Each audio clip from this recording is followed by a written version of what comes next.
Everything I did was for someone else to like me.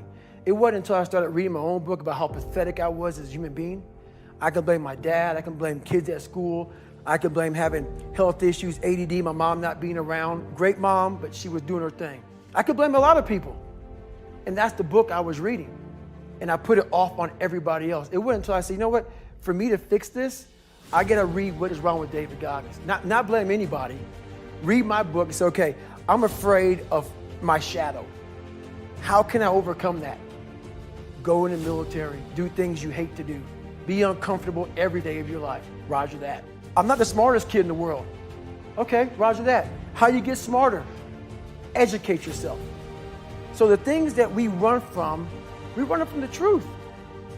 We're running from the truth, man.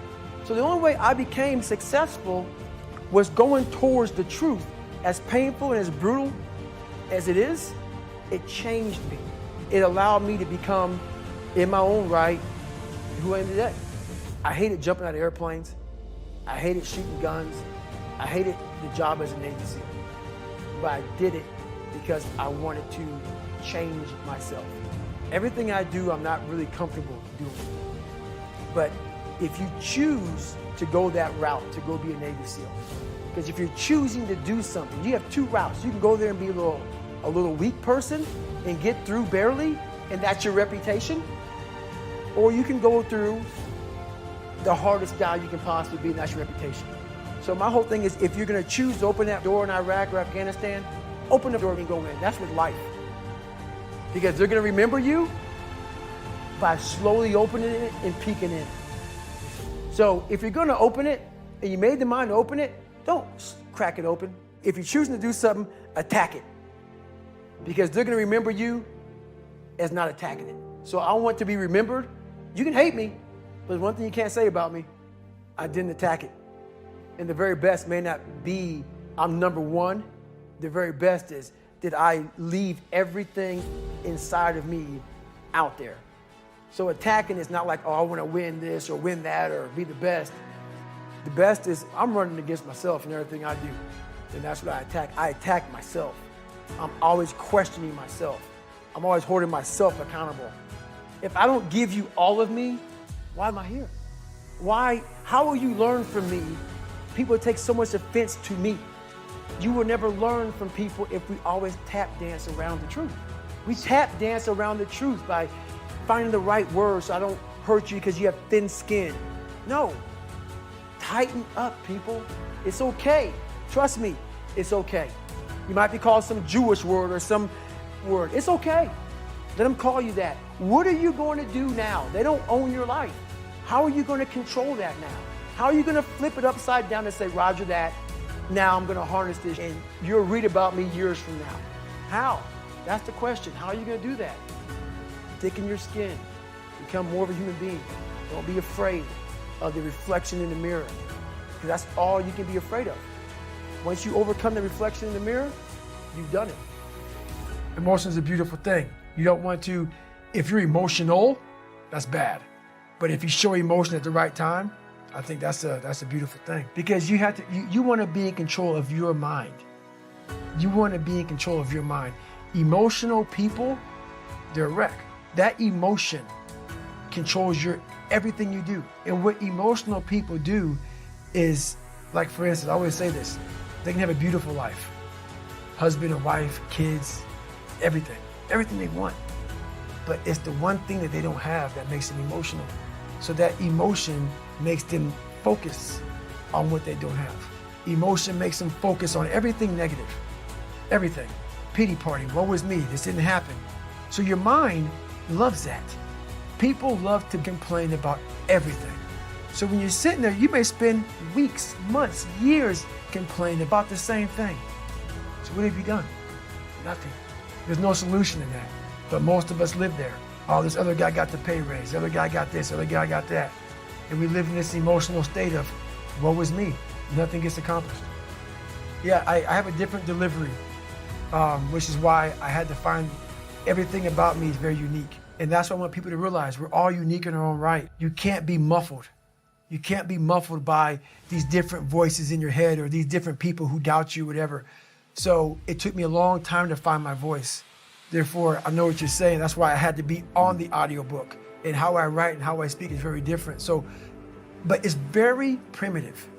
I don't overthink anything. All of my takeaways in the book, and there's tons of them in the book, they're all very basic takeaways. They're things that you can apply immediately to your life. And that's how my mind works. I'm simple, stupid. Keep it simple, stupid, man. And that's how life is. We overthink things, and next thing you know, this very simple thing, screw the light bulb in, becomes very hard. For the majority of my life, people disrupted my life, but I allowed them to. But what happens is, over a period of time, you become the disturbance in your life because you allow all these disturbances to get in your head. Therefore, you have all this going on, but you become your biggest bully. And once that happens, it's over. Once that happens, it's over because all you have in your mind literally on a loop is negative self-talk. And once that negative self-talk is on a loop, it's hard to get out of it. Your biggest enemy, the most important conversation you will ever have is the one you have with yourself. You wake up with it, you walk around with it, you go to bed with it. Eventually, you're going to act on it, whether good or bad. You have to. That's why the whole thing about this book I have is about you. It is about you. It's strictly about you finding who you are. So many people die, live 100 years, never know who they are. You have to look in that mirror and know there's so much more in here, man. Because I could literally right now be a 300-pound guy spraying for cockroaches still to this day if I did not look in that mirror and say, there has to be more to this. This can't be it. And then willing to go into it, dive deep into it, and give all I have to find it.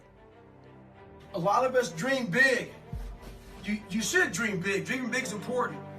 You know, some of us want to be doctors, lawyers, dentists. Some of us want to be in special operations. So you have this big dream, you can see it so clearly, like it's right in front of you. You can go out and touch it. But the thing about it is somewhere, if you dream big enough, somewhere down that journey, that dream becomes a nightmare. And what happens in that nightmare, you start to have all these questions, like if you want to be in special ops, you may not be a great swimmer. You may just realize that I'm not a great swimmer, I'm not a great runner. You may start to fail tests. And all these questions start to flood your mind. Why am I here?